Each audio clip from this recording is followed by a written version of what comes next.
श्री महारानी की जय। जय नित्यला वरिष्ठ ओम विष्णुपाद अष्टोत्तर शिष्यमदत्ति विज्ञान शिल भारती गोस्वामी श्री गुरु महाराज की जय। जय ओम विष्णुपाद अष्टोत्तर श्रीमद भक्ति वेदांत सिद्धांति गोस्वामी श्री गुरुदेव की जय। जय श्रीपाद माधव प्रिया प्रभु जी की जय। जय नित्यला पुरुष श्रीमद भक्ति वेदांत श्री नारायण गोस्वामी महाराज की जय। जय नित्यला पुरुष ओम विष्णुपाद अष्टोत्तर श्रीमद भक्ति प्रमोद पुरी गोस्वामी महाराज की जय।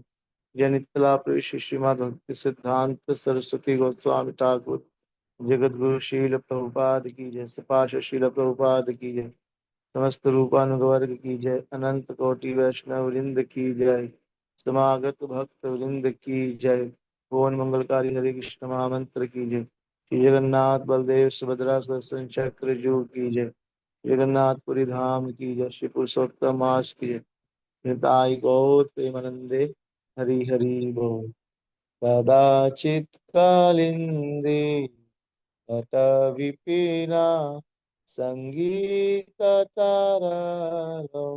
मुदाभिरीनारी वदनकमला स्वादा माधुका रमाशम्भु ब्रह्मा मरपतिगणे अर्चितपदो जगन्नाथ स्वामी नयन पथगामी भवतु मे तुझे सब वेणु शिरसि शिखिपिच्चं कटितटे तुकुलं नेत्रान्ते सहचरिकटाक्षं विदधाते सदा श्रीमद्वृन्दावनवसति लीला परिचयो जगन्नाथ स्वामी नयन पथगामी भवतु मे महाबोधस्थिरे पानकरुचिरे नीलाशिखरे वसन् प्रासादान्त सहज बला भद्रेण बलिना सुभद्रा मध्यस्थ सकल सुर सेवा अवसरदो जगन्नाथ स्वामी नयन पथगामी भवतु मे कृपा पारावार सजल जलद श्रेणी रुचिरो मावाणी राम सुरदमला पंकेरुहमुख सुरेन्द्रयाराध्य श्रुति गणशिखा गीत चरितो जगन्नाथ स्वामी नयन पथगामी भवतु मे तारुडो गच्छन् अतिमिलिता भूदेव पटाले स्तुति प्रादुर्भाव पदम उपा कर्ण्याय सदाय दया सिंधुर्बंधो सकल जगतां सिंधु सुताय जगन्नाथ स्वामी नयन पथगामी भवतु मे परम ब्रह्म पीर कुवल्यदलोत्पलनयनो निवासी नीलाद्रो निहित चरण अनंत शिरस्ति रसानंदी राधा सरसबुरयालिंगन सुको जगन्नाथ स्वामी नयन पथगामी भवतु मे नवेयाचे राज्यं राज्य कनक माणिक्य विभव नायाचे हम रम्यां सकल जना काम्यां वरवधुं सदा काले काले प्रमथपतिना गीत चरितो जगन्नाथ स्वामी नयन पथगामी भवतु मे रत्वं संसारं दुततरं सारं सुरपति रत्वं पापानां विततिमपरां यादव पते अहो दीननाथे निहितचरण निश्चितमिदं जगन्नाथ स्वामी नयन पथगामी भवतु मे जगन्नाथ अष्टकं पुण्यं यः पठेत् प्रयत शुचि सर्वपाप विशुद्धात्मा विष्णु लोकं स गच्छति जगन्नाथ स्वामी नयन पथगामी भवतु मे जय जगन्नाथ जय बलदेवा सुभद्रा जय सुदर्शना हरे कृष्णा कृष्ण कृष्ण हरे हरे हरे राम हरे राम राम राम हरे हरे हरि बोल हरि बोल हरि बोल गौर हरि बोल निताई गौर हरि बोल हरि बोल हरि बोल हरि हरि बोल श्री जगन्नाथ बलदेव सुभद्रा सुदर्शन शक्रजू की जय जगन्नाथपुरी धाम की जय ताई गौर प्रेमानंदे हरि हरि बोल हरे कृष्णा प्रभु जी प्रभु जी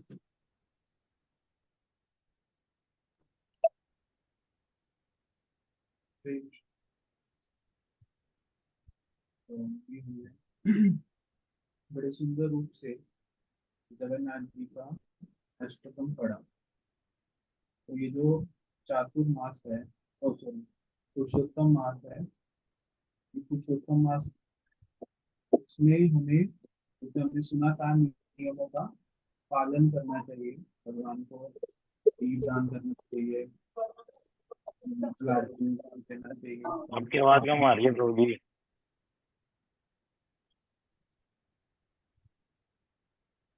एक मिनट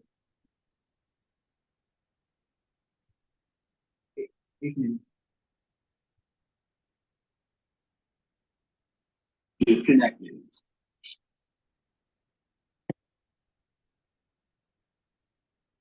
हरे कृष्णा। अभी ठीक है?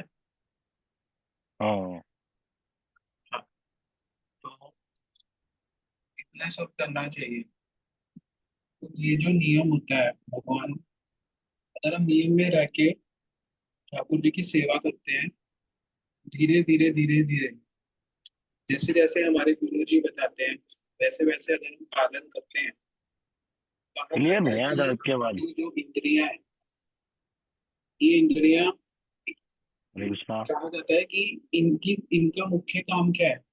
भगवान की सेवा करना। हरे कृष्णा। अगर हम ठीक रूप से नियमों का पालन करते हैं नितिन तो प्रभु आवाज आ रही है मेरी? अभी हरे कृष्णा प्रभु जी, आवाज क्लियर नहीं है। आवाज आ रही है।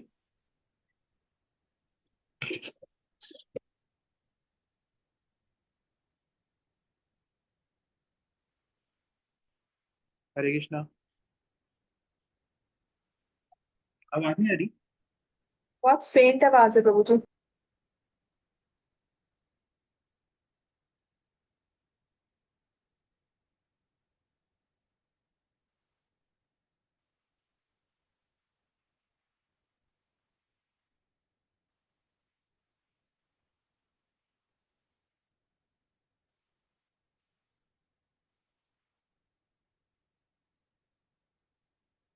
कोई वॉलेंटियर हो तो अच्छा है, नहीं तो फिर धीरे कृष्ण प्रभु करें तो अच्छा लगेगा।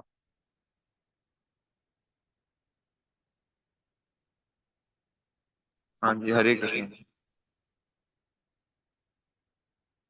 हरे कृष्णा जी प्रभु बोलो। जी, तो एक जी, कल सबसे पहले आपने हमें ये बता, आप पहले तो नित्यानंद प्रभु ने जगन्नाथ जी के एक उत्सव या फिर एक लीला के बारे में बताया था जिसमें उन्हें सर्दियों के कपड़े देते हैं तो जगन्नाथपुरी में जो सर्दी के कपड़े या फिर ठंड के कपड़े दिए जाते हैं वो तभी दिए जाते हैं एक स्पेसिफिक डेट को।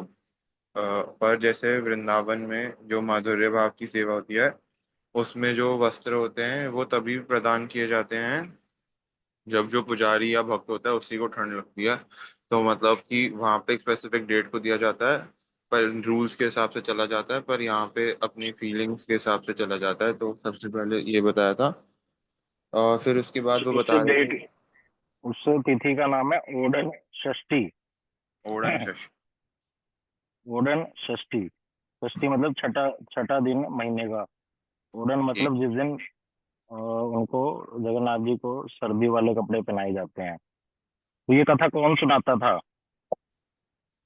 ये तो याद नहीं। यही तो मैंने बात की। मैं ड्राइव कर रहा था।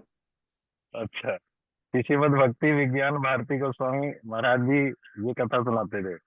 अभी हमारा अच्छा। टॉपिक उन्हीं उन्हीं के ऊपर है ना। हाँ जी, हाँ। तो वो फिर इस बात को समझाते थे। हाँ जी, ठीक है। उसके बाद एक बारी वो महाराज जी मायापुर में थे, तो वहां पे सब लोग उनसे भक्त उनसे मिलने आते थे। और उसके बाद तो फिर एक बारी किसी भक्त ने पूछा कि आजकल वीगन जो लोग हैं वो बहुत ज्यादा मतलब उसका प्रचार हो रहा है, तो वो पूछ रहे थे कि जैसे कि गाय का जो दूध होता है या फिर उसके जो प्रोडक्ट्स होते हैं वो भी उसके शरीर का हिस्सा ही है। जैसे रक्त भी उसके शरीर का हिस्सा है, तो वो दूध और उसके प्रोडक्ट्स वो भी उसी के शरीर का हिस्सा है, तो क्या हमें वो लेने चाहिए? तो तब महाराज जी ने बोला था कि ये प्रकृति का नियम ही है। जैसे कि जो दूध वो देती है वो प्रेम पूर्वक दिया जाता है, उसमें ऐसे कुछ वायलेंस नहीं होता है। तो जब वो प्रेम पूर्वक प्रकृति कोई चीज देती है तो वो हम ले सकते हैं। और ये लॉ ऑफ नेचर ही है और इसमें कुछ बुरा नहीं, तो इसलिए दूध इत्यादि लेने में कोई दोष नहीं है जो गाय प्रेम पूर्वक देती है। उसके बाद हम्म। इसी विषय में फिर इसके बाद एक श्लोक बोला था आपने भगवत गीता का, जिसमें भगवान यही बता रहे थे कि जो हम जीव हैं हम समझ ही नहीं सकते कि भगवान की किसके कौन सी लीलाएं हैं और उसके पीछे उनका क्या मन का भाव है और क्यों किया उन्होंने, वो हम अभी इस लेवल पे समझ ही नहीं सकते। तो उस विषय में आपने एक श्लोक बताया था। और उसके बाद आपने थोड़ा सा रिवीजन दिया था कि एनिमल्स जो होते हैं वो इस प्रेम को रेसिप्रोकेट कर सकते हैं, जैसे एक उस। मिनट, एक मिनट। वो आप जो ये बात बोल रहे हो भगवत गीता का श्लोक वाली, वो तो मुझे स्मरण नहीं आ रही कौन सी कह रहे हो। लेकिन जो आपने ये बात बोली कि हम लोग भगवान की लीलाओं को नहीं समझ सकते, ये बात ऐसी नहीं है। इसका मतलब क्या कभी समझ ही नहीं पाएंगे हम लोग, ऐसे वाला नहीं है। अभी अभी नहीं हम समझ सकते। नहीं नहीं नहीं, ऐसा नहीं है। इस बात को ठीक से बोल, आप, आपके हृदय में बात है लेकिन आप बोले उसको ठीक से नहीं। उसको ऐसे बोला जाएगा कि हमारा, हम अपने दृष्टिकोण से, मतलब इन चमड़े की आंखों से, चमड़े वाले कान से, जो जगत वाली इंद्रियां हैं, उससे हम अगर उनको ग्रहण आपकी करना चाहेंगे। आपकी वॉइस फ्लिकर कर रही है, फ्लिकर कर रही है। मुझे और भक्तों को ठीक लग रहा है, ठीक है प्रभु जी। नितिन प्रभु, और सबको तो ठीक लग रहा है। तो क्या कह रहा था मैं? कि चमड़े वाली इंद्रियां, जैसे चमड़े हमारी हाँ इंद्रियां, चमड़े हाँ अंदर से भी चमड़ा है बाहर से भी चमड़ा है। तो हम इस हाँ। इन चमड़े वाली इंद्रियों से अभी भगवान की लीलाओं को नहीं समझ सकते। पर जो और जब हमारी इंद्रियां जो है स्पेशली कान, मतलब यही वाला ना, जब कान है उनसे सुन सुन कर हम समझ सकते हैं, उसी विषय में कह रहा नहीं हूँ। नहीं नहीं, हाँ। इसमें देखो, अभी अभी हमारी डेली सुबह ना भागवत कथा चल रही है। हम्म। उसमें श्रीपाद माधव प्रिय प्रभु जी हमें समझाते हैं। तो उसमें प्रभुपाद जी का जो, विवेचना क्या विवेक। प्रभुपाद जी जो बात बता रहे हैं उन श्लोकों में, तो एक अधोक्षज शब्द आता है। हाँ जी। ये टॉपिक ही अलग हो जाएगा अभी, उसमें नहीं जाएंगे। लेकिन मुख्य बात प्रभुपाद जी हमें समझा रहे हैं कि भगवान को मैं अपने जगत वाली इंद्रियों से नहीं समझ सकता हूँ, लेकिन हाँ जी। अगर जो भक्त हैं भगवान के, जो भगवान के धाम से आए हैं, जो वो मुझे समझा रहे हैं उसके अनुसार ग्रहण करूंगा। तो वो वाला तो समझना है मेरे को, अपना दिमाग नहीं लगाना कि शायद भगवान ने ये लीला इसलिए करी होगी या ऐसे। तो ठीक हम है। समझेंगे क्यों नहीं समझेंगे? जब गुरु हम्म। जी की बात सुनेंगे कि कृष्ण ऐसा करते हैं, राधा रानी ऐसे करती हैं, उनके बीच में ये संबंध है, तो उसके माध्यम से हम समझ गए। इतना इजीली समझ गए, लेकिन अगर मैं अपना दिमाग लगाऊंगा तो वो उससे उससे नहीं बनेगी बात। ठीक है प्रभु जी। हाँ जी। उसके बाद फिर आपने मनुष्य रूपी पशु और पशु के बारे में थोड़ा सा बताया था, रिवीजन दिया था। फिर आपने एक एग्जाम्पल दिया था दो माताओं के बारे में जो घर में रहती हैं, उनमें से एक का सारा काम परफेक्ट है, हर चीज परफेक्ट है, पर वो अपने पति को छोड़ के किसी और से भी प्रेम करती हैं। और एक आपने एग्जाम्पल दिया था जिसका कुछ भी परफेक्ट नहीं है, कोई काम ढंग से नहीं होता, कुछ समय पे नहीं होता, पर वो अपने पति से ही प्रेम करती हैं। तो उसमें हमें कौन ज्यादा श्रेष्ठ है? तो आपने बोला था उसमें से जो दूसरी वाली है वो ज्यादा श्रेष्ठ है। और इसी में आपने और बोला था कि जैसे कोई बहुत बड़ा एक्टर, फुटबॉलर कोई आ गया जिसका भगवान के प्रति कोई ध्यान नहीं है, कोई कृतज्ञता नहीं है, पर वहीं एक और मनुष्य साथ में खड़ा है जिस जो बस इतना मान चुका है कि कुछ माला इत्यादि कुछ नहीं करता, पर इतना ही मान चुका है कि कृष्ण भगवान है। तो उसमें से हमें किसके प्रति देखना चाहिए? तो उसमें से भी आपने बोला था कि जो भगवान को सिर्फ मान ही चुका है कि वो भगवान कृष्ण ही भगवान है, उसके प्रति देखना चाहिए जो कृतज्ञ है। और फिर अगर जो सिर्फ कृतज्ञ है पर बाकी नियमों का पालन भी कर रहा है, तो हमें उसकी तरफ देखना चाहिए जो बाकी नियमों का पालन कर रहा है। तो मतलब जो भगवान के प्रति कृतज्ञ है वो बाकी सबसे अधिक श्रेष्ठ है, चाहे उसमें गुण हो अथवा ना हो। उसके हाँ जी। बाद फिर आपने बोला था कृतज्ञता भी माता पिता के प्रति कृतज्ञता होनी चाहिए, वहीं से शुरू होना चाहिए, क्योंकि यदि हम अपने माता पिता के प्रति कृतज्ञ नहीं होंगे तो फिर भक्ति का में और भगवान और गुरु जी के प्रति कृतज्ञता होना बहुत ज्यादा कठिन हो जाता है।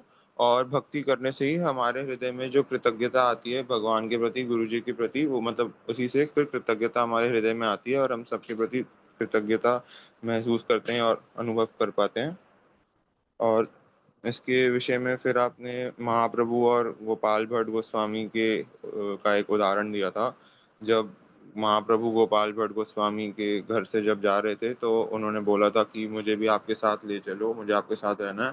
तो तब महाप्रभु ने उन्हें बोला था नहीं, आप अभी अपने माता पिता के साथ रहो और उनकी सेवा करो। तो प्रभु जी ये तो मुझे स्पष्ट नहीं हुआ था, थोड़ा ड्राइविंग कर रहा था। ये एक्चुअली ठीक है, आपने यहाँ तक बताया बहुत अच्छा है। कोई इसको आगे कंटिन्यू करके बताए इस पॉइंट को, कोई और भक्त? जी जी प्रभु जी। हाँ बताओ। आपने बताया था कि जो गोपाल भट्ट दास थे, उनके जो माता पिता थे वो भी वैष्णव थे, तो इसलिए महाप्रभु ने बोला था कि आप घर पे रह के उनकी सेवा करें। और जो रूप गोस्वामी, उनके साथ आपने बताया था कि जो रूप गोस्वामी, रघुनाथ दास गोस्वामी जी। सॉरी क्या कह रहे हैं प्रभु जी? रघुनाथ दास गोस्वामी जी। सॉरी, रघुनाथ दास गोस्वामी जी के जो माता पिता थे, जब रघुनाथ दास गोस्वामी सब कुछ छोड़ के महाप्रभु के पास रहने आ गए थे, तो उन्होंने बोला था कि आप ठाकुर जी की आप पे बहुत विशेष कृपा है, जो आप ने सब कुछ त्याग के आप इधर भक्ति में आए, क्योंकि उनके माता, जो रघुनाथ दास गोस्वामी प्रभु के माता पिता थे, वो वैष्णव प्राय थे, अर्थात वो वैष्णव जैसे दिखते थे पर वो वैष्णव नहीं थे। तो मतलब जो रूल्स हैं वैष्णव वैष्णवों के, वो प्राय का डिफर मतलब, करते हैं पर्सन टू एक पर्सन। मिनट, वैष्णव प्राय का मतलब वैष्णव दिखते थे, मतलब उससे क्या कहना चाह रहे हैं आप? वैष्णव दिखते थे अर्थात मतलब वो अपने मतलब के लिए भगवान की सेवा करते थे, उनमें कोई भक्ति भाव नहीं था। हाँ, वो अपना स्वार्थ, जगत का स्वार्थ पूरा करने के लिए कभी कभी किसी वैष्णव की सेवा कर देते, किसी वैष्णव को प्रसाद दे देते, बहुत सारे साधुओं को बुलाकर ऐसे वाला कर देते। लेकिन हृदय में भावना क्या है? संसार से संबंधित, भगवान को प्रसन्न करने वाली या भक्तों को प्रसन्न करने वाली भावना उनके हृदय में नहीं है, इसलिए जी उनको वैष्णव प्राय कहा। हाँ जी। हाँ ठीक है, बोलिए।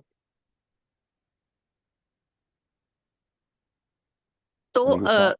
इसमें बोला था कि महाप्रभु ने बोला था कि ये जो रूल्स हैं, मतलब हर वैष्णव पे डिफरेंट अप्लाई होते हैं, मतलब ये रूल्स सब पे इक्वल अप्लाई नहीं होते। जैसे अ, जब गोपाल भट्टदास जी मतलब सब कुछ छोड़ के जाना चाहते थे, तो उन्होंने बोला कि आपके माता पिता वैष्णव हैं और वो कृष्ण भक्ति करते हैं, तो आप उनकी सेवा करेंगे तो आपकी आपकी माता पिता की सेवा ही कृष्ण भक्ति के समान है।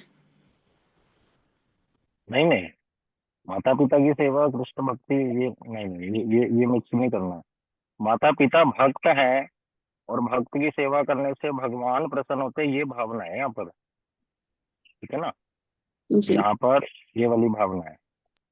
और कुछ?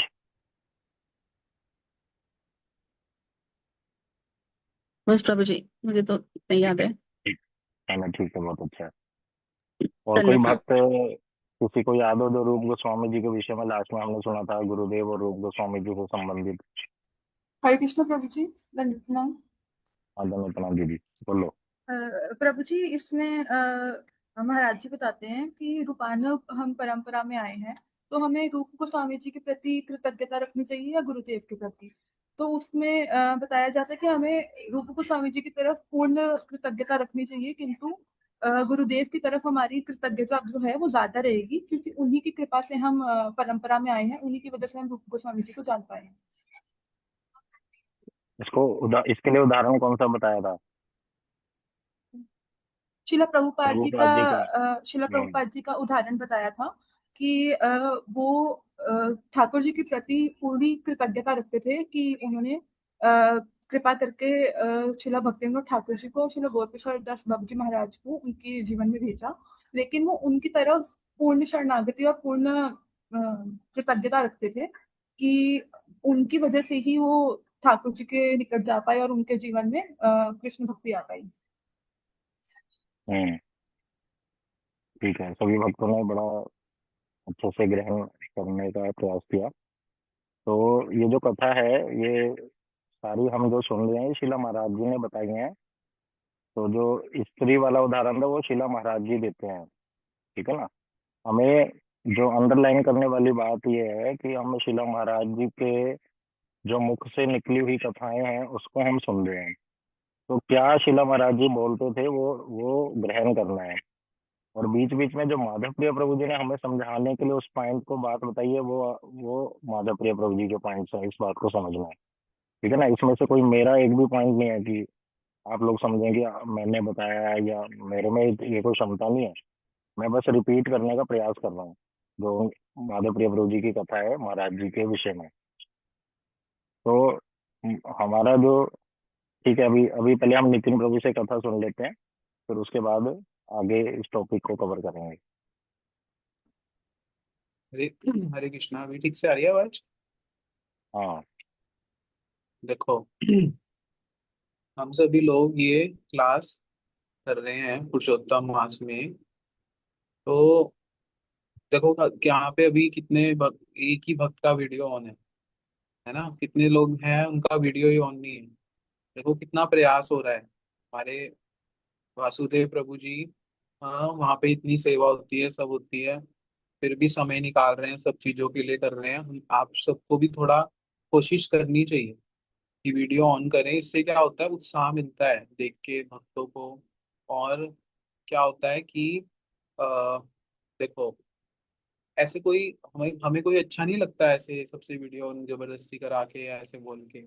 आप लोगों, जब देखते हैं ना कि इतने भक्त हैं हमारे गुरु जी से जुड़े हुए हैं, तो इच्छा होती है हृदय में कि जो गुरु जी के विचार हैं, जो गुरु जी जैसे सिखाते हैं, वो वैसे वाली बात अच्छे से अच्छे रूप से सबको, अच्छे माध्यम से, जितना अच्छे से हो सके, जितना हृदय से हो सके, वो वाली बात सबको बताएं। अब यही उद्देश्य है इस क्लास का। इस क्लास का उद्देश्य ये नहीं है कि बहुत हम लोग मैं जो हूँ, नितिन बहुत फेमस हो जाएगा, हाँ फेसबुक पे आ रहा है वो, तो ऐसा कोई हमारा उद्देश्य नहीं है। उद्देश्य है कि हम सभी लोग जो गुरुदेव से जुड़े हैं, पूज्यपाद माधव प्रिय प्रभु जी से जुड़े हैं, हम सभी लोग सीखे वो हमें क्या देने के लिए आए, शिला महाराज जी हमें क्या देने के लिए आए, वो कितनी उच्च वस्तु है। तो जब, तो इसलिए थोड़ा प्रयास करें। मैं जानता हूँ बहुत से लोग नहीं कर पाते या मजबूर हैं, लेकिन जो कर सकते हैं वो तो करें ना, है ना? ऐसे उत्साह मिलता है, अच्छा लगता है। देखो अभी कितने सारे भक्त दिख रहे हैं, अच्छा लग रहा है बड़ा। भक्तों के साथ में क्या होता है पता ही नहीं लगता, मतलब एक अलग सा उत्साह आता है, अच्छा लगता है बड़ा। कि तिलक किया है, कंठी माला पहनी है। एक, आप लोग जैसे मैं यहाँ पे रहता हूँ बॉम्बे में, मैं आपको बताता हूँ हृदय की बात। ठीक है, ट्रेन में जाता हूँ, माला करता हूँ, तो कोई कोई भक्त दिख जाता है ना तिलक वाला, चाहे वो कहीं से भी जुड़ा है मुझे नहीं पता, लेकिन एक स्माइल आ जाती है, वो भी हंसते हैं, वो भी माला कर रहे होते हैं, बड़े अच्छे होते हैं, वो खुश होते हैं। फिर जब वो जा रहा होता है ना, जाते हुए हरे कृष्णा बोल के जाता है ना। तो वो मतलब अब हमें, मैं थोड़ी ना मेरे को उनका नाम पता, हाँ ना मैं उनको जानता कहाँ से है कौन है, लेकिन ये एक संबंध है हमारा महाप्रभु जी से, गुरु जी से, गुरु परंपरा से। वो संबंध और ज्यादा बढ़ जाता है जब हम एक दूसरे को ऐसे देखते हैं। तो हम लोगों की इच्छा होती है, भक्तों इतने सारे भक्त लोग दिख रहे हैं वो आज, अच्छा लगता है बड़ा। तो अभी हम महाराज जी के विषय में सुन रहे थे। तो महाराज जी एक बहुत बात हम सुनते हैं महाराज जी के विषय में। एक बार एक भक्त थे चंडीगढ़ मठ में, महाराज जी बहुत समय रहते थे। तो एक भक्त थे, वो महाराज जी से कथा सुनने आते थे रोज। तो एक दिन क्या हुआ, उनकी जो ट्रांसफर है जॉब की, वो कहाँ पर होगी, जयपुर में होगी। तो वो महाराज जी से मिलने के लिए आए। बोले महाराज जी देखो, मेरा सौभाग्य है। बोले क्या हुआ, बोले हमारी मेरी जो है जॉब कहाँ पे लगी है, जयपुर में। तो महाराज जी कहते हैं अच्छा। तो बोलते हैं अब तो मेरे को रोज क्या मिलेगा, गोविंद देव जी का दर्शन करने को मिलेगा। और जयपुर को क्या बोलते हैं, वृंदावन ही बोलते हैं, भिन्न वृंदावन ही बोलते हैं। वहां पे स्वयं गोविंद जी हैं। तो बड़ा अच्छा लगता है मुझे, तो बड़ा बड़ा अच्छा लगा मुझे तो सुन के। महाराज जी कहते हैं अच्छा, अच्छा लगा। तो वो महाराज जी चुप हो गए। तो बोलते हैं महाराज जी आप तो प्रसन्न नहीं हुए, आप तो प्रसन्न नहीं हुए। तो महाराज जी कहते हैं देखो, गोविंद जी क्या तुमसे बात करेंगे, तुम रोज दर्शन करने जाओगे गोविंद देव जी का जयपुर में, जो इतने बड़े हैं, क्या वो तुमसे बात करेंगे, तुम कुछ गलत करोगे तो क्या गोविंद जी तुम्हें टोकेंगे। वो बोले नहीं। बोले ऐसे स्थान पे रहना चाहिए जहां पर कौन है, वैष्णव है, गुरु है, उन समय समय पे उनका संपर्क करना चाहिए। अगर ऐसा सुयोग मिल रहा है कि हमें गुरु जी का संपर्क करने का सुअवसर मिल रहा है, वैष्णव का संग करने का अवसर मिल रहा है, तो हमें क्या करना चाहिए, हमें उसका लाभ उठाना चाहिए। इसमें हाँ मुख्य बात ये थी, मठ के पास रहना चाहिए, महाराज जी ने बोला। मठ के हाँ पास रहने से क्या होगा, मठ में कौन रहते हैं, गुरु वैष्णव, में ये ऐड कर लो। हाँ। तो मठ के पास, क्योंकि वो कहाँ रहते थे, मठ के पास ही रहते थे, नित्य कथा सुनने आते थे, मठ के पास ही रहते थे। तो देखो वो महाराज जी बोलते थे जहाँ पे वैष्णव लोग रहते हैं, मठ मंदिर, जिसको कहा गया अभिन्न वृंदावन। गुरुवन वर्ग बताते हैं कि जैसे जैसे ऑस्ट्रेलिया है, मान लो ऑस्ट्रेलिया कितना दूर है, लेकिन उसकी जो एक स्थान होता है ना, उसको एम्बेसी बोलते हैं, है ना। इंडिया में ऑस्ट्रेलिया की एम्बेसी है जो क्या कर रही है, ऑस्ट्रेलिया को रिप्रेजेंट कर रही है। तो ऐसे ही जो वृंदावन है, ये मठ क्या है, उसकी एम्बेसी है, उसका एक केंद्र है जो क्या कर रहा है, वृंदावन को रिप्रेजेंट कर। इसको अभिन्न वृंदावन कहा, क्यों, यहाँ पे कौन है, वैष्णव है, साधु है। तो अगर हम साधु को छोड़ करके भगवान के पास जाएंगे तो क्या होगा, बस करते रहेंगे सेवा, गलती भी कर रहे हैं तो भी कुछ नहीं। अब जैसे गुरु जी बताते हैं कि भगवान को गरम गरम भोग लगा दो, कुछ नहीं, हाँ गरम गरम भोग लगा दो, तो क्या भगवान को, मतलब अभी हमारी ऐसी स्थिति तो नहीं है परम वैष्णव जैसी कि भगवान स्वप्न में आके बताएंगे या खुद बताएंगे कि ये ऐसा हो गया। गुरु जी को लगाओ जरा गरम गरम भोग, है ना, वैष्णवों को लगाओ, वो ठीक करेंगे ना, आपको गुस्सा करेंगे ना, क्यों करेंगे, डांट भी लगाएंगे, कुछ गलती कर दो गुरु जी के सामने, कुछ गलती कर दो। यहाँ पे बहुत से भक्त होंगे, हाँ, गुरु वैष्णव के सामने यदि वो सदगुरु हैं तो वो क्या करेंगे, तुम्हें ठीक करेंगे वहीं पे। नहीं ये चीज गलत नहीं है, ये भगवान की सेवा है, इसको ठीक से करो, इसमें गलती मत करो, इसमें कोई गलती नहीं होनी चाहिए। तो तो फिर यहाँ से क्या पता लगता है कि वो बता रहे थे कि मुझे तो गोविंद देव जी का दर्शन मिल रहा है, लेकिन महाराज जी ये बताते हैं कि कि तुम्हें क्या करना चाहिए, वैष्णवों के संग में रहना चाहिए, मठ के पास रहना चाहिए। यदि तुम रहोगे वहां पर तो वो तुम्हें ठीक करेंगे, जहां भी गड़बड़ करोगे सेवा में, हाँ इतनी सब सेवाएं होती हैं, धीरे धीरे धीरे धीरे सेवा को ठीक करते रहोगे तो तुम उसमें क्या हो जाओगे, निपुण हो जाओगे। और जैसे हमारे गुरुवर्ग बताते हैं कथा कीर्तन सुनने से, जैसे आप लोग देखो जो जो लोग नित्य कथा कीर्तन सुनते हैं, मठ में भी आते हैं रेगुलर, वो पहले दिन क्या थे, और आज देख लो वो क्या है, अपने आप से देख करके अपने आप से वो चीज आचरण में आ जाती है। तो इसीलिए ये शिक्षा महाराज जी देते थे। तो ये मतलब यही ना उनके विचार जो है वो हर, अब कोई भी कहेगा कि मेरी तो वृंदावन में जॉब लग गई, अब तो मेरे बल्ले बल्ले है, मेरी तो है, मेरी तो वृंदावन में जॉब लग गई। लेकिन वृंदावन में जॉब लगने पे आप कर क्या रहे हो? हाँ, क्या ठाकुर जी की सेवा की भावना आ रही है हृदय में? क्या क्या उस प्रकार की भावना आ रही है कि धाम दर्शन हो रहा है वैसे वाला? नहीं हो रहा है। तो इसीलिए कहा कि जहाँ पे भक्त हैं उनके संग में रहने से क्या हो जाएगा, धीरे धीरे धीरे धीरे गुरु जी बताते हैं कि वैष्णवों के संग में अ, और जो उनके द्वारा प्राप्त शिक्षाएं हैं वो अपने आप से संग करने से, सामने से देखने से वो अपने आप से हृदय में क्या हो जाती हैं, उतर जाती हैं। धीरे धीरे धीरे धीरे परफेक्ट हो जाता है पर्सन। हमारी इंद्रियां समझने लग जाती हैं, हम लोग परफेक्ट हो जाते हैं। तो इसीलिए क्या करना चाहिए, इन सब विचारों को, मतलब महाराज जी इतने श्रेष्ठ विचारों को हम लोगों को बताते थे। अभी हमारे वासुदेव प्रभु जी आगे हमें श्रवण कराएं। हरे कृष्ण। हरे कृष्णा।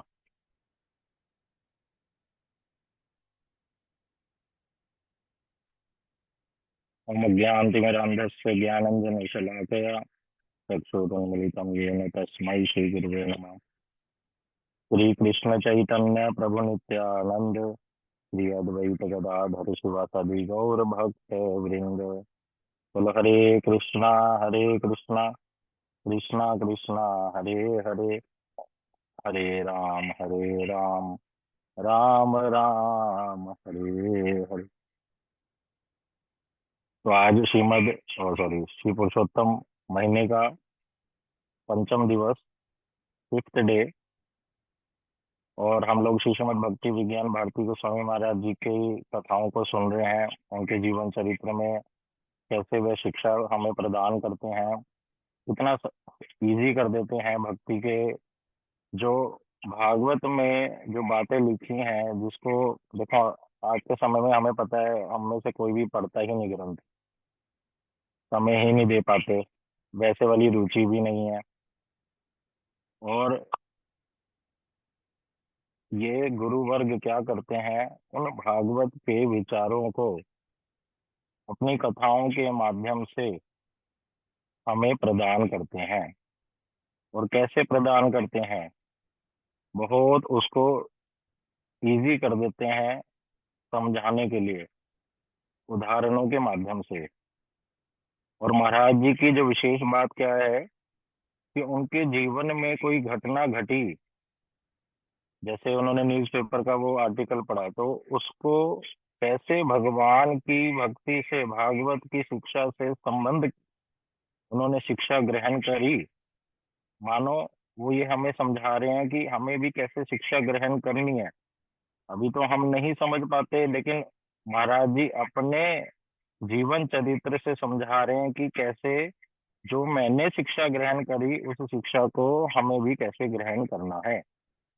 ये मुख्य बात है। केवल स्टोरी लर्न करना तो वो मुख्य बात नहीं है हमारा। तो हमने महाराज श्री की कथा को जो श्रवण किया, विश्वसनीय कौन, मनुष्य वर्सेस कुत्ता, तो उसमें हमने कथा सुनी, तो फिर महाराज जी की शिक्षाओं को सुना कि कैसे ना तो हमें चोर बनना है, किसी की वस्तु का चोरी, किसी की वस्तु क्या, भगवान की वस्तु की चोरी नहीं करनी। सभी वस्तुएं किसकी हैं, भगवान की। और विश्वासघात नहीं करना, साधारण व्यक्ति के साथ क्या, भगवान, माता पिता, इन सबका इसमें नाम आया, भगवान के साथ कभी विश्वासघात नहीं करना। और अकृतज्ञ नहीं बनना। तो अकृतज्ञता के लिए तो हमने एक और स्टोरी सुनी, महाराज जी बताते थे एंड्रोकुलिस एंड द लायन, जिसमें एक बंधक होता है और शेर वाली कथा, कैसे पशु कृतज्ञ रहता है उसकी सेवा के कारण, उस बंधक की, और उसको खाता नहीं है। ये सब हमने सुना। और कल कृतज्ञता के को विस्तारित करके और सुना कि माधव प्रिय प्रभु जी ने इस कृतज्ञता को कैसे और विस्तार करके बतलाया कि कैसे श्री गोपाल भट्ट गोस्वामी जी को तो महाप्रभु कह रहे हैं आपको अपने माता पिता के कृतज्ञ रहना है, सेवा करनी है। क्यों? क्योंकि वो वैष्णव हैं। लेकिन रघुनाथ दास गोस्वामी जी को कह रहे हैं आप पर तो विशेष कृपा होगी, आप घर बार छोड़कर आ गए, क्योंकि आपके माता पिता कौन थे? वैष्णव प्राय, उनकी सेवा करने से कुछ होगा ही नहीं, है ना। और प्रभुपाद जी भी कैसे बतला रहे हैं कि मैं मेरे को किसके कृतज्ञ रहना है, मैं अब भक्ति के समाज में आया हूँ, तो मैं अपने गुरु जी के प्रति कृतज्ञ रहूंगा। क्यों? क्योंकि गुरु जी को भगवान ने आदेश दिया है कि जाओ इस जीव पर कृपा करो, और उन्होंने उस आदेश को पालन किया और मुझ पर कृपा करी। तो मैं अपने गुरु जी के प्रति, प्रभुपाद जी कह रहे हैं, मैं शिला भक्ति विनोद ठाकुर जी और शिला गौर किशोर दास बाबा जी महाराज जी के प्रति क्या हूँ? कृतज्ञ हूँ, भगवान से भी ज्यादा। भगवान ने कृपा करी और उनको भेजा, लेकिन उससे भी ऊपर कृपा किसने करी? गुरु जी ने करी, भगवान के आदेश को मानकर। तो ये बात हमने कल सुनी थी। और फिर हमने ये भी सुन लिया था इसमें मुख्य पॉइंट कि भगवान में बहुत सारे गुण हैं और एक गुण है कृतज्ञता। भगवान के लिए कोई थोड़ा सा भी कुछ कर देता है तो उसको वो बड़ा करके मानते हैं, बहुत बड़ा, उसको मल्टीप्लाई बाय 100 कर देते हैं। थोड़ा सा अल्प सेवा बहु करी मानी, ये भगवान का नेचर है। हर व्यक्ति का अपना अपना नेचर होता है ना। तो भगवान का नेचर क्या है, भगवान का स्वभाव क्या है? कोई उनके लिए कुछ थोड़ा सा भी कर देता है, उसको वो देखते हैं अरे इसने इतना कुछ कर दिया। और मेरे जैसे बद्धजीव का नेचर क्या होता है, कोई हम मेरे लिए बहुत कुछ कर दे और मैं क्या देखता हूँ, अरे उसने तो कुछ भी नहीं करा। इसने थोड़ा सा कुछ गड़बड़ हो जाए तो बिल्कुल ही संबंध ही तोड़ देते हैं, नेगेटिव थॉट्स आने लग जाते हैं। जैसे कल हमने उदाहरण सुना था कि एक बालक अपने माता पिता को कह रहा है कि आपने हमारे लिए किया ही क्या, अपने मजे के लिए आपने मुझे जन्म दिया और आपने किया ही क्या। तो ये कोई छोटी बात है? ये बढ़िया कृतज्ञता की बात है। तो मुख्य बात समझने की है कि मुझे भगवान गुरु वैष्णवों के प्रति कृतज्ञ होना है। और ये कृतज्ञता आएगी कैसे? भगवान की सेवा करते करते भगवान का नाम करेंगे, गुरु जी जैसा समझा रहे हैं वैसा चलेंगे, गुरु जी के मुख से भगवान की कथा सुनेंगे और भगवान की सेवा करेंगे। तो तीन चीजें करने से ये भगवान के जो गुण हैं वो मेरे में अपने आप रिफ्लेक्ट होने लग जाएंगे कृतज्ञता का। ये कोई बाहर से लाना नहीं पड़ेगा अलग से। इस प्रकार की कुछ बातों को हमने श्रवण किया था। अब हम आगे थोड़ा सा एक और श्रवण करते हैं कथा को, नहीं तो रह जाएगा वो भी। तो हमने, आज वो दीदी नहीं आई जिन्होंने क्वेश्चन किया था, चलो कोई बात नहीं। तो आज हम एक स्टोरी सुनते हैं जो शिला महाराज जी सुनाते थे विश्वासघात के ऊपर, विश्वासघात वाले पॉइंट को समझने के लिए। तो एक राजा हुए जिनका नाम है विक्रमादित्य, उनका नाम था विक्रमादित्य।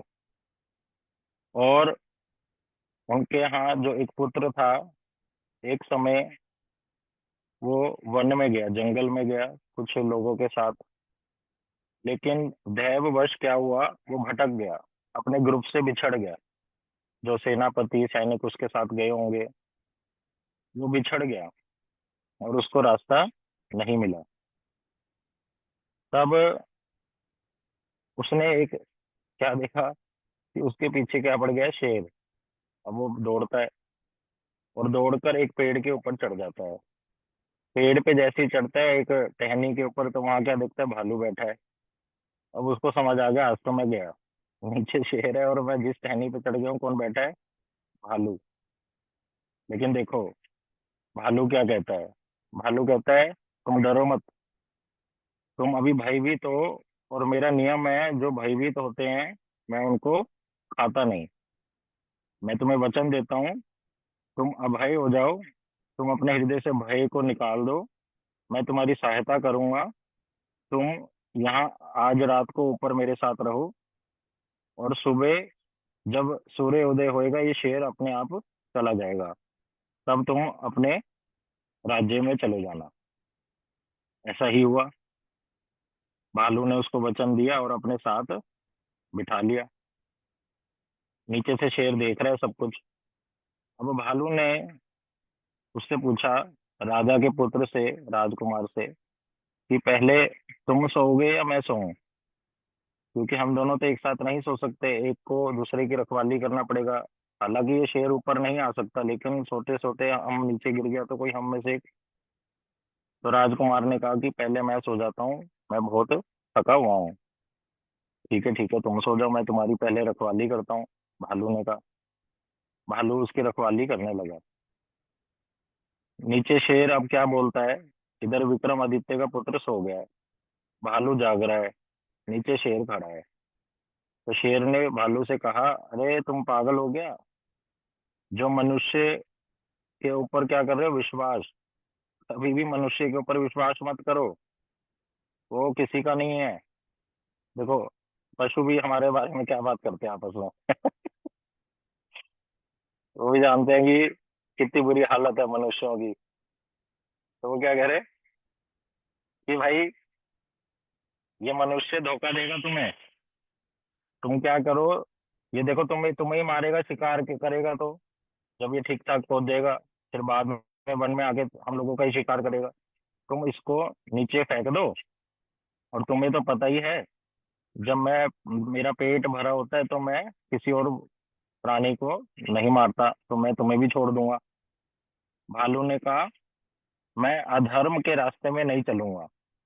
देखो भालू क्या शिक्षा दे रहा है, कह रहा है मैंने इसको वचन दिया है कि मैं तुम्हारी रक्षा करूंगा, मैं तुम्हारा मित्र हूँ, मैं मित्र द्रोह नहीं बनूंगा, इसके साथ विश्वासघात नहीं करूंगा, मैंने वचन दिया है, ये अधर्म हो जाएगा, धर्म का रास्ता नहीं होगा। तो ठीक है, नहीं मानो तुम बात, शेर चला गया। अब इधर भालू के सोने की बारी आई और विक्रमादित्य जी का पुत्र पहरा दे रहा है, ऊपर ही, टहनी के ऊपर ही। अब शेर मौका ढूंढ के फिर आता है। शेर इसको बोलता है, अरे मनुष्य, तुम पागल हो, तुम भालू की बातों में आगे हो। ये भालू तुम्हें क्यों अपने पास रखा है, ताकि मैं यहाँ से चला जाऊंगा और समय देखकर ये तुम्हें खा लेगा। अभी तो इसका पेट भरा हुआ है, अब अगले दिन ही सूर्य उदय होते ही ये तुम्हें क्या करेगा, मार डालेगा और खा लेगा। तो तुम इसकी बात पर विश्वास मत करो, तुम इसको नीचे धक्का दे दो, मैं इसको खा लूंगा, मेरा पेट भर जाएगा। और मेरा नियम है, जब मेरा पेट भर जाता है तो मैं दूसरे प्राणी को नहीं मारता, तुम अपने राज्य में चले जाना, तुम्हारी रक्षा हो जाएगी, भालू से भी और मेरे से भी। उसने कहा, बात तो सही कह रहा है। फिर अब देखो मनुष्य कैसा होता है, किसी की भी बात में भी आ जाता है। ये हमारी स्थिति है सच्ची में। तो और भालू, उसने क्या करा, अब भालू भालू पूरा सोया नहीं था, वो सुन रहा था ये वार्तालाप। उसने जैसे ही भालू को थोड़ा धक्का देना चाहा, भालू ने टहनी को जोर से पकड़ लिया और भालू ने क्या करा, एक जोर से उसको चाटा मारा, जो विक्रमादित्य के पुत्र को। ये ये कोई मन से बनाई हुई स्टोरी नहीं है, रियल स्टोरी है। तो उसको थप्पड़ मारा बहुत जोर से और उसको कहा, तुम चिंता मत करो, मैंने वचन दिया है ना, मैं तुम्हारी रक्षा करूंगा आज रात, तो ना तो मैं तुम्हें खाऊंगा और ना मैं तुम्हें धक्का दूंगा शेर के लिए। तुम चिंता मत करो इस बात के लिए, तुम निश्चिंत होके मेरे साथ रहो। लेकिन तुमने जो मित्र द्रोह किया है, हम दोनों मित्र बने थे, वचन दिया था एक दूसरे की रक्षा के लिए, तुमने उसको तोड़ दिया। तो सुबह उसका हाथ पकड़कर उसको विक्रमादित्य के राज्य में छोड़ आता है। इधर राजा परेशान हो रहा होता है, उसका पुत्र कई दिनों से मिल नहीं रहा और ढूंढने पर भी नहीं मिलता। अब वहां के जो लोग हैं वो देखते हैं तो राजा का पुत्र है, लेकिन ये थप्पड़ खाने के बाद क्या हो गया था, पागल सा हो गया था, इसकी मेमोरी लॉस हो गई थी और ये कुछ भी नहीं बोल पाता था, केवल चार शब्दों को बोल रहा था, ता से मीरा, ता से मी रा, ये चार शब्दों का उच्चारण कर रहा था। सा से मी और रा, कुछ और नहीं बोलता है, पागल सा हो गया। उसको राजा के पास लेके गया, राजा प्रेम करने लगा। राजा उससे पूछता है तुम कहाँ थे, ये सब। तो वो उत्तर में भी क्या बोलता है, सा से मी रा, सा से मी रा, बस यही रिपीट करे जा रहा है, कुछ और बोल ही नहीं रहा। तो डॉक्टर्स को, वैद्यों को बुलाया गया, अलग अलग लोगों को, बड़े बड़े लोगों को, कोई भी उसका इलाज नहीं कर पा रहा है। और वो बार बार क्या बोल रहा है, सा से मी रा, बस यही बोले जा रहा है। तो अब क्या हुआ, राजा विक्रमादित्य की सभा में बड़े बड़े लोग रहते थे। तो एक कवि उनके राज्य में रहते थे, उनकी सभा में, उनका नाम था कालिदास जी। तो एक घटना हुई थी, उसको बाद में हम सुनेंगे। विक्रमादित्य ने किसी वजह से वो कालिदास जी को अपने राज्य से बाहर निकाल दिया था, किसी घटना की वजह से। वो घटना हम बाद में सुनेंगे। लेकिन जब राजा ने अपने सेनापति को या मंत्री को बोला कि इनको मृत्यु दंड दे दो, कालिदास जी को, जो भी घटना हुई थी इससे पहले, तो मंत्री ने कालिदास को ले तो गया था राजा के सामने से, लेकिन उसको मृत्यु दंड नहीं दिया था, क्योंकि वो जानता था कालिदास गलत नहीं है। तो उसको छिपाकर अपने स्थान पर रख लिया था। तो जब कालिदास को ये घटना पता चली तो कालिदास ने कहा मैं उसको ठीक कर सकता हूँ। किसको? विक्रमादित्य के पुत्र को। तो मंत्री ने कहा, राजा मेरी एक बेटी है, पुत्री है, वो ये सब जानती है और वो आपके पुत्र को ठीक कर देगी, लेकिन एक शर्त है। एक, हम पर्दा कर देंगे, उस पर्दे के अंदर कौन रहेगा, मेरी बेटी रहेगी, और पर्दे के दूसरी ओर कौन रहेगा, आपका पुत्र। तो मेरी बेटी का चेहरा नहीं देख सकते। तो ठीक है भाई, हमें तो अपने पुत्र को ठीक करना है। तो कालिदास जी वहां पर्दे के पीछे बैठ गए, और ये क्या बोले जा रहा है, सा से मीरा, सा से मीरा, और कोई शब्द बोलता ही नहीं है। और कालिदास जी उससे कुछ वार्तालाप कर रहे हैं, और वो यही उत्तर दे रहा है। कालिदास जी ने क्या किया, अब देखो यहाँ पे बात समझ में, यहाँ पे मुख्य बात आती है तो होगी कथा, जो राजा विक्रमादित्य के पुत्र की और भालू की थी। मित्र ने क्या, पुत्र ने क्या किया था, भालू के साथ विश्वासघात किया। अब यहाँ पर इंपॉर्टेंट बातें हैं, चार बातें, वो समझना। महाराज जी जो बतला रहे हैं, क्या बता रहे हैं, कह रहे कालिदास ने 4 श्लोकों का उच्चारण किया, एक साथ नहीं, एक एक करके। वो कितने शब्द बोल रहा था, पुत्र? 4 शब्द। स, स मतलब उस पर आकर डंडा नहीं है, खाली स। से, स पर एक ही मात्रा, म पर ई की मात्रा मी, और र। तो पहला श्लोक जो बोला, उस वो श्लोक में जो शब्द आता है उसकी स्टार्टिंग होती है सद्भाव प्रतिपन्ना। आगे उसका श्लोक मतलब पूरा है। तो स्टार्टिंग कैसे है, सद्भाव प्रतिपन्ना, ये संस्कृत में लिखा हुआ श्लोक। उसकी भावना क्या है वो समझिए आप। क्या कह रहे हैं, ये कौन बोल रहा है, कालिदास जी पुत्र से बोल रहे हैं। क्या बोल रहे हैं, कालिदास जी ने कहा कि कोई मेरे प्रति सद्भावना रखता है, मेरी हेल्प करता है, कोई मुझे वचन देता है कि मैं ऐसे ऐसे आपकी हेल्प करूंगा और आप भी ऐसे करना, और मैंने फिर उसके बाद उसके वचनों को सुनकर उसकी शरण ग्रहण कर लिया है, उसके शरणागत अगर मैं हो गया हूँ, तो मेरा क्या कर्तव्य बनना चाहिए, मैं उसको शरण में रहूं। और अगर कोई तीसरा व्यक्ति आकर मेरे को, मेरा माइंड या ब्रेन वॉश करना चाहे, तो मुझे उसकी बात नहीं सुननी चाहिए। मुझे, मैंने अगर विश्वास कर लिया है एक व्यक्ति पर, उसके वचन दे दिया है और उसने भी मुझे वचन दिया है, तो उस सद्भाव रखने वाले व्यक्ति के प्रति मैं शरणागत हो जाऊंगा और उसका विश्वास कभी नहीं तोड़ूंगा। ये उस श्लोक की भावना है। लेकिन स्टार्टिंग कैसे हो रही है, सद्भाव प्रतिपन्ना। वो पहले क्या बोल रहा था, स बोल रहा था ना, स से मीरा, पहला शब्द क्या है, पहला अक्षर क्या है, स। श्लोक भी स्टार्टिंग कैसे हो रही है, स से।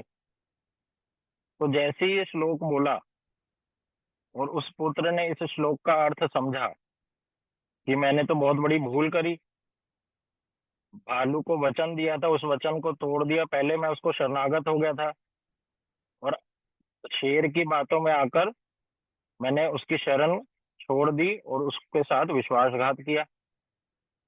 ये तो मैंने बहुत गलत काम किया। उसको पश्चाताप की भावना आई कि मैं आगे से ऐसा विश्वास किसी का नहीं तोड़ूंगा।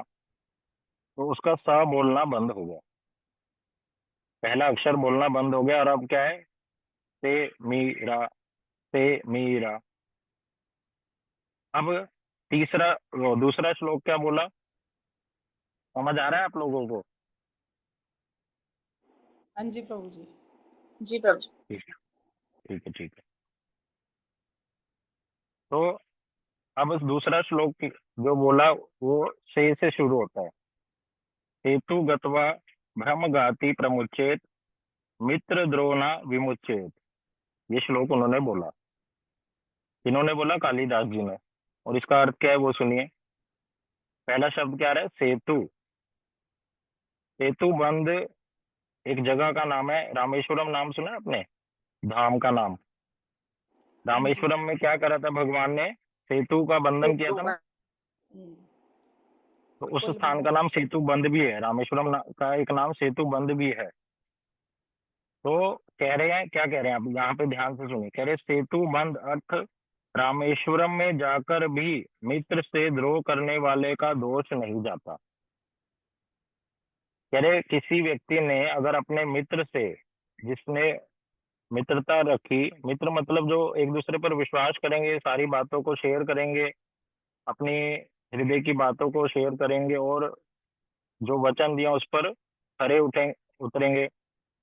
लेकिन मित्र द्रोह कर दे कोई, मतलब किसी मित्र के साथ विश्वासघात कर दे, तो देखो हर चीज का क्या होता है, प्रायश्चित लिखा है शास्त्रों में कि अगर मैंने गलती से कोई काम कर दिया, भागवत में आता है। भागवत में अजामिल की जो कथा आती है ना, उससे पहले क्या है, सुखदेव गोस्वामी जी कि परीक्षित महाराज जी को बहुत सारे नरकों का वर्णन कर रहे हैं कि कितने प्रकार के नरक होते हैं और अलग अलग नरक के क्या क्या नाम है और उस नरक में क्या क्या यातनाएं, मतलब दंड दिया जाता है, वो सारा बता रहे हैं कि अगर मैंने ये वाली गड़बड़ करी, इस वाले नरक में इस इस नरक वाले जिसका नाम ये है, इस वाले नरक में भेज दिया जाएगा और वहां पर आपको ये दंड दिया जाएगा, यही आपका प्रायश्चित है, फिर आपकी भूल सुधर जाएगी। तो प्रायश्चित करना पड़ता है, अपनी भूल का प्रायश्चित करना पड़ता है। लेकिन यहाँ पे क्या कह रहे हैं, अगर किसी ने अपने मित्र के साथ विश्वासघात कर दिया तो उसको ये दोष लग गया है और अब उसको प्रायश्चित करना है। और प्रायश्चित करने के लिए अगर वो सोचे कि मैं रामेश्वरम में चला जाऊं, रामेश्वरम में भगवान श्री राम के क्या है, चरण है, ठीक है ना। तो कह रहे ऐसे स्थान पे जाकर भी उसका प्रायश्चित नहीं होगा। कह रहे जैसे इसके लिए उदाहरण माधव प्रिय प्रभु जी समझा रहे हैं। दुर्वासा जी का उदाहरण दिया। दुर्वासा जी ने अम्बरीश महाराज जी के साथ क्या किया, बहुत गलत किया था और उनकी अवज्ञा करी भक्त के चरणों में, और उसके कारण क्या हुआ, सुदर्शन चक्र उनके पीछे पड़ गया था। वो अपनी रक्षा के लिए शिव जी, ब्रह्मा जी पता नहीं कहाँ कहाँ गए, कोई भी उनकी रक्षा नहीं कर पाया। अंत में नारायण भगवान के निकट आए और भगवान भी क्या कह रहे हैं, मैं आपकी रक्षा नहीं कर सकता। वो तो हैरान हो गए। उन्होंने कहा कि आप तो ब्राह्मणों की रक्षा करते हो और मैं तो ब्राह्मण हूँ। तब भगवान ने कहा, कांटा अगर पैर में लग जाए तो उसको कहाँ से निकाल लोगे? पैर से ही तो निकालेंगे, सिर से तो निकलने से रहा। तो आपने मेरे भक्त के चरणों में अपराध किया, उसी से जाकर क्षमा मांगो। तो देखो, भगवान अर्थात जो सब कुछ कर सकते हैं, नहीं तो भगवान का के फिर।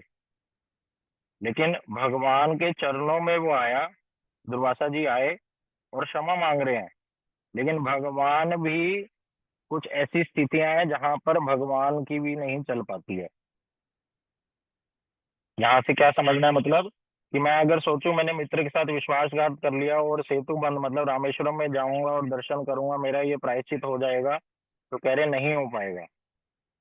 दुर्वासा जी भगवान के पास चले गए, खड़े होकर बोल रहे हैं कि आप मुझे क्षमा कीजिए, इसे सुदर्शन चक्र को रोकिए, तो आपका ही अस्त्र है, तो भगवान कह रहे यहाँ पर मैं भी सहायता नहीं कर पाऊंगा, मेरे हाथ बंधे हुए हैं। अहम भक्त पराधीना, मैं अपने भक्तों के अधीन हूँ, इस कारण से मैं आपकी रक्षा नहीं कर सकता। तो ये बात बोल दी। और फिर इस श्लोक में एक और उदाहरण, इसमें जो श्लोक बोला उन्होंने दूसरा, इसमें बोला सेतु गत्वा भ्रम गाति प्रमुच्येत मित्र द्रोणा विमुच्येत। मतलब कोई अगर अपने मित्र के साथ विश्वासघात कर ले और अगर वो सोचे कि मैं सेतु बंद अर्थात रामेश्वरम में जाकर अपना प्रायश्चित कर लूंगा और मेरा ये दोष चला जाएगा, तो नहीं हो सकता। कह रहे भ्रम घाती, जो भ्रम घाती का मतलब क्या है? भ्रम घाती, भ्रम मतलब भगवान, जो भगवान की चीजों को चोरी करे। मंदिर में कोई अगर भगवान के लिए कोई वस्तु आए और मैं उसमें से अपने लिए रख लूं, तो उस व्यक्ति को कहते हैं ये भ्रम घाती है। भगवान के लिए किसी ने दी कोई वस्तु तो उसको अपने लिए डायरेक्ट प्रयोग नहीं कर सकते, पहले भगवान को अर्पण होगी, फिर प्रसाद रूप में मैं ग्रहण करूंगा। तो इसके लिए एक स्टोरी माधव प्रिया प्रभु जी समझा रहे हैं। कह रहे ये भ्रम घाती का इतना बड़ा अपराध करने पे भी इसका क्या है? प्रायश्चित है।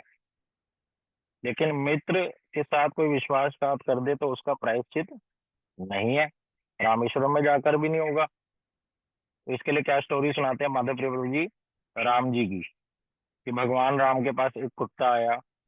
उस कुत्ते ने कहा कि मेरे को इस ब्राह्मण ने बहुत जोर से लात मारी, मैं तो चुपचाप बैठा हुआ था, ना भौंका। तो भगवान ने ब्राह्मण से पूछा भाई तुमने क्यों लात मारी? राम जी को ब्राह्मण ने बताया कि मैं किसी बात पर क्रोधित था, मेरा गुस्सा इसके ऊपर निकल गया।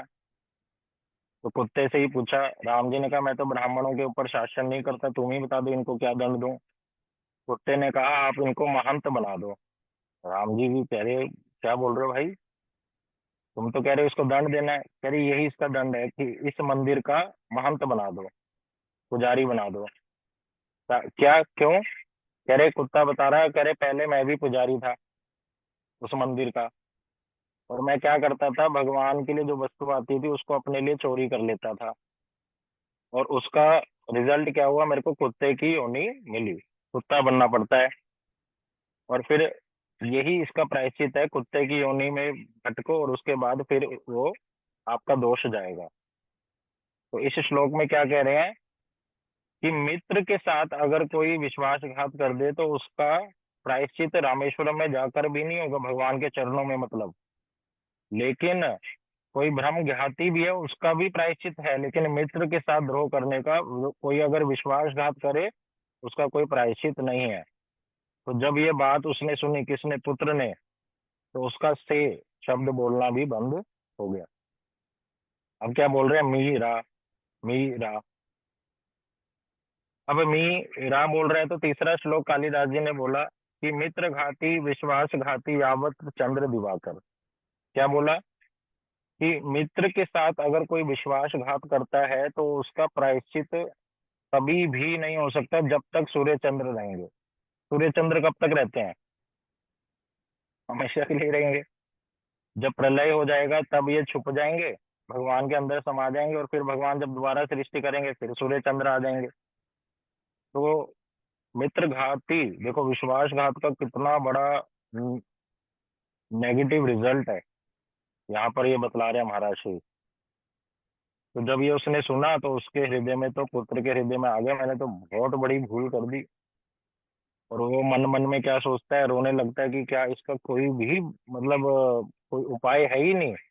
क्या मैं अब हमेशा के लिए ऐसे ही रह जाऊंगा? क्या मैं अपनी गलती को सुधार नहीं सकता?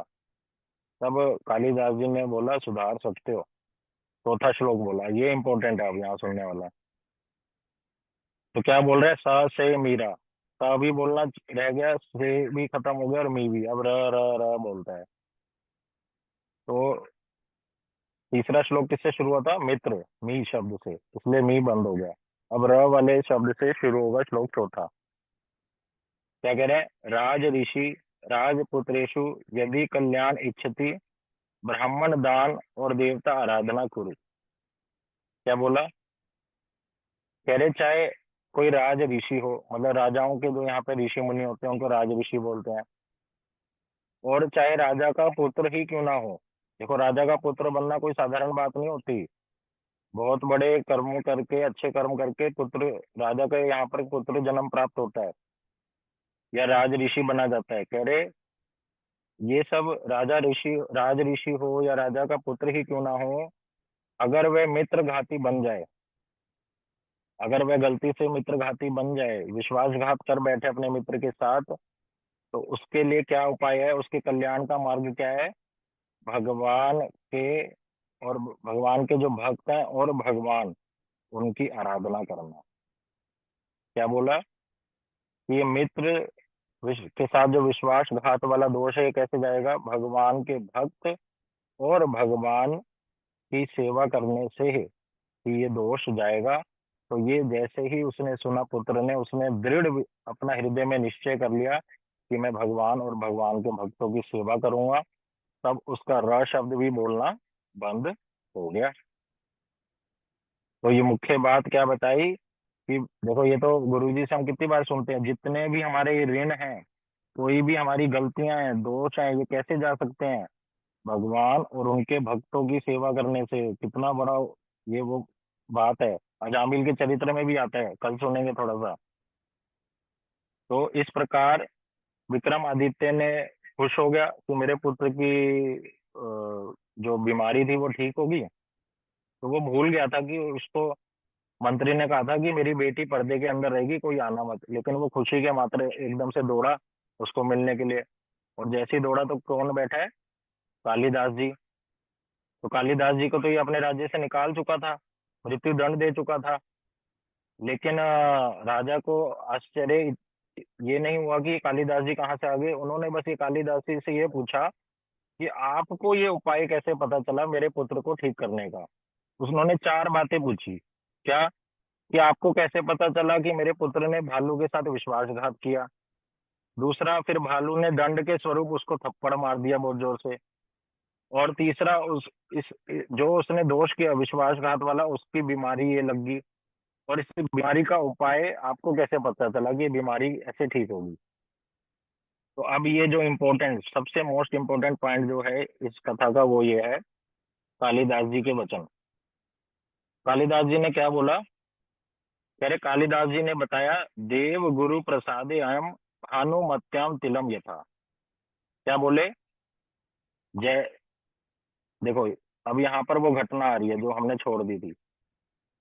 कालिदास जी बोल रहे हैं कि मैंने गुरु जी की कृपा से, भगवान और गुरु की कृपा से, उनके प्रसाद के कारण मैं इस घटना को समझ पाया। जो आपके पुत्र की बीमारी है, उसने क्या गड़बड़ करी थी, मैं सब कुछ देख सकता हूँ कि कैसे वो भालू से मिला, उसने क्या गड़बड़ करी और कहाँ कहाँ उसकी गलती हुई और उसका क्या निवारण है, वो मैंने अपने भगवान और गुरु की कृपा से जान लिया। उनकी कृपा से अपने आप मेरे हृदय में आया। और ये कैसे? आप एक और उत्तर उनका दे दिया। क्या? विक्रमादित्य की पत्नी का नाम था भानुमति। क्या नाम है? भानुमति। और एक बारी क्या हुआ था, एक बहुत सुंदर चित्र बनाने वाला, पेंटिंग बनाने वाला, वो क्या करके लाया था, भानुमति की बड़ी सुंदर पेंटिंग बना के लाया था सभा में। और सब देख के बड़े आश्चर्यचकित हो गए थे, ये तो एज इट इज भानुमति जी हैं। ऐसा लग रहा है भानुमति जी बैठी हैं। और भानुमति ने भी जब देखा तो कहा, ये तो ऐसा लग रहा है मैं जैसे शीशे के आगे बैठी हूँ। तो उसकी बहुत तारीफ करी। अब पेंटर क्या करता है, अपना नाम लिखता है ना, जो पेंटिंग बनाता है तो अपना नीचे नाम लिख देता है कि मैंने बनाई है। और वो जैसे ही लिख रहा था तो कालिदास जी ने कहा, इस पेंटिंग में गड़बड़ है। ये सुनते ही उस पेंटर को गुस्सा आ जाता है और वो अपनी कलम फेंक के मारता है जोर से। और उस समय उसकी कलम पे काला पेंट लगा होता है। और वो जैसे ही वो मारता है, वो पेंटिंग पे जाके जब ब्रश लगता है तो बाय चांस जो भानुमति की जहाँ पर जंगा होती है, वहां पर जाकर वो पेंट का ब्रश जाके लगता है और एक तिल का चिन्ह बन जाता है। तो कालिदास जी कहते हैं अब ये पेंटिंग पूरी हो गई। मतलब कालिदास जी क्या बोल रहे हैं कि आपने भानुमति जो रानी है, उनकी जंगा पे तिल था, उसको तो दिखाया नहीं। राजा तो ये सुन के बड़ा ही लज्जित हो जाता है, कहता है इन्होंने एक रानी को ऐसी अवस्था में देखा है। तो उसी समय वे क्रोधित होकर उसको अपने राज्य से निकाल देते हैं। पहले तो उससे पूछते हैं कि आपको कैसे पता चला। तो कालिदास जी सरकास्टिकली हंस देते हैं कि राजा होकर भी तुम ये नहीं जानते, मैं कैसे समझा। तो उनकी हंसी को देखकर उनको मृत्यु दंड दे देते हैं, लेकिन मंत्री उनको देता नहीं मंत्री मृत्यु दंड। तब कालिदास जी ने आज वो बात का उत्तर भी दे दिया कि मैंने अपने भगवान और गुरु की कृपा से जैसे ये जान लिया था कि आपकी पत्नी की जंघा पर तिल है, उसी तरह से मैंने जान लिया कि आपके पुत्र ने कौन सा दोष किया था, क्यों, कैसे हुआ था और क्या इस दोष का निवारण है। तो ये इस प्रकार से यहाँ पर बात बतलाई कालिदास जी ने। तो महाराज जी इसमें शिक्षा देते थे कि मेरे को जो शिक्षा प्राप्त होती है वो ये है कि भगवान गुरु की कृपा प्राप्त करने वाला व्यक्ति सब चीजों में सिद्धि प्राप्त कर लेता है, उसके लिए कुछ भी अज्ञात नहीं रहता। और दूसरा, मित्र से जो विश्वासघात करते हैं उसका बहुत बड़ा अमंगल होता है, इसलिए विश्वासघात कभी भी किसी के साथ नहीं करना चाहिए। ये बात यहाँ पर बतलाई। अभी समय हो चला है, किसी भक्त को कुछ पूछना है पूछ सकते हैं, नहीं तो कल हम ये कंटिन्यू करेंगे दोबारा से लास्ट वाले पॉइंट्स। थोड़ा जल्दी में अभी करा, कुछ पूछना चाहे कुछ कहना चाहे तो कह सकते हैं नितिन प्रभु। हरे कृष्णा। तो बड़े सुंदर रूप से हमने विचारों को सुना। बहुत गूढ़ विचार हैं इसमें, तथा कोई सामान्य नहीं है ये। मतलब जैसे भी कोई कहानी नहीं है, मतलब कहने का मतलब है इसमें बहुत गूढ़ गूढ़ रहस्य छिपे हुए हैं। शास्त्र की बात, शास्त्र के विचार बड़े साधारण रूप से, ताकि हम लोगों को समझ आ जाए और हम लोगों का मंगल हो, इसी उद्देश्य से महाराज जी हम सबको ये वाली कथा सुनाते थे। ऐसी बहुत सारी कथाएं हैं। तो ये पढ़ना, भागवत पढ़ना ही हो रहा है हमारा। आप सभी लोग मतलब पढ़ते हैं भागवत, इसमें ये भागवत की शिक्षाएं ही हैं। ये महाराज जी जो बताते हैं वो कौन है? भक्त भागवत। वो कोई भी बात बोलेंगे तो उसका क्या होगा? विशेष गुरुत्व होगा। उसके पीछे क्या होगा? शास्त्र की बात होगी, शास्त्र का विचार होगा। तो इसीलिए हमें इसको ध्यान से सुनना चाहिए, इन शिक्षाओं को। जैसे मैं कल भी बता रहा था कि ये जीवन में कभी ना कभी, गुरु जी एक बात बताते हैं, मैंने बहुत पहले सुनी थी, कि हम लोग इस जगत में हैं तो बार बार हमें बहुत सारी चीजें परेशान करेंगी, ना चाहते हुए भी। कभी ना कभी, कभी कोई बात आ जाएगी, कभी कोई चीज आ जाएगी, कभी कोई चीज आ जाएगी, हमें परेशान करेगी। लेकिन एक ऐसी तलवार है जिस तलवार से हम क्या करेंगे? उन चीजों से बच जाएंगे। बोला कौन सी तलवार? बोला ज्ञान की तलवार। कौन सा ज्ञान? जो गुरु हमें प्रदान करते हैं, वैष्णव हमें प्रदान करते हैं, उनकी जो शिक्षा है, वो शिक्षा हमें उस चीज से इतनी दूर ले जाएगी कि हम सोच भी नहीं सकते। तो अभी जो हम चीजें सुन रहे हैं, अगर हम इसको ध्यान से सुनेंगे, हृदय में उतारेंगे, तो ये कहीं ना कहीं हमारे जरूर काम आएंगे। इसी उद्देश्य से हम लोग इस क्लास को कर रहे हैं। तो अभी समय भी हो गया है, अभी यहीं पे रखते हैं, कल हम आगे इसको सुनेंगे। हरे कृष्ण।